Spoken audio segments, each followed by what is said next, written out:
ఈరోజు cup cakes చేశానండి. అంటే అదే మఫిన్స్ చేశాను. ఫస్ట్ బనానా తీసుకున్నాను, దాన్ని బాగా స్మాష్ చేసేసాను. నెక్స్ట్ ఇందులోని ఒక కప్పు గోధుమ పిండి వేసుకున్నాను. ఆ తర్వాత కన్సిస్టెన్సీ ప్రకారం కొంచెం కొంచెం పాలు మిక్స్ చేసుకుంటున్నాను. నేను ఇందులో మైదా యూజ్ చేయలేదు, ఎగ్ యూజ్ చేయలేదు, అలాగే షుగర్ కూడా యూజ్ చేయలేదు. సో నెక్స్ట్ బెల్లం పొడి తీసుకున్నాను, మనకు టేస్ట్ సరిపడినంత తీసుకున్నాను. నెక్స్ట్ కోకో పౌడర్ తీసుకున్నాను, అంటే చాక్లెట్ మఫిన్స్ లాగా చేద్దాం కదా అని. ముందు వాటర్ వేసి మిక్స్ చేసుకుంటే బాగా కలుస్తుందండి, అందుకని ముందు కోకో పౌడర్ని ఇలా మొత్తం అంతా కూడా మిక్స్ చేసుకుని తర్వాత కొంచెం బేకింగ్ పౌడర్ యాడ్ చేశాను.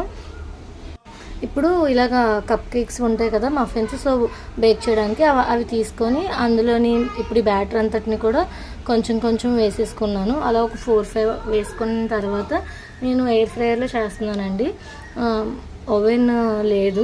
సో ఎయిర్ ఫ్రైయర్లో ఇలాగ అరేంజ్ చేసేసుకొని ఒక హాఫ్ అన్ అవర్ 25 మినిట్స్ వరకు బేకింగ్ ఉంటుంది, మోడ్ ఉంటుంది అనమాట. సో నేను సెట్ చేసేసుకున్నాను 160 డిగ్రీస్లోని. మంచిగా ఆఫ్టర్ 25 మినిట్స్ నాకు మఫిన్స్ అనేవి చక్కగా కుక్ అయిపోయినాయి. చాలా చాలా టేస్టీగా కూడా ఉన్నాయి, నిజంగా బయట కొన్నట్టే వచ్చింది. కాకపోతే నేను ఇంకా కొంచెం డ్రై ఫ్రూట్స్ అవి వేసి ఉంటే కూడా ఇంకా బాగా ఉండేది అనిపించింది. సో నచ్చితే please like, share and subscribe. Thank you for watching.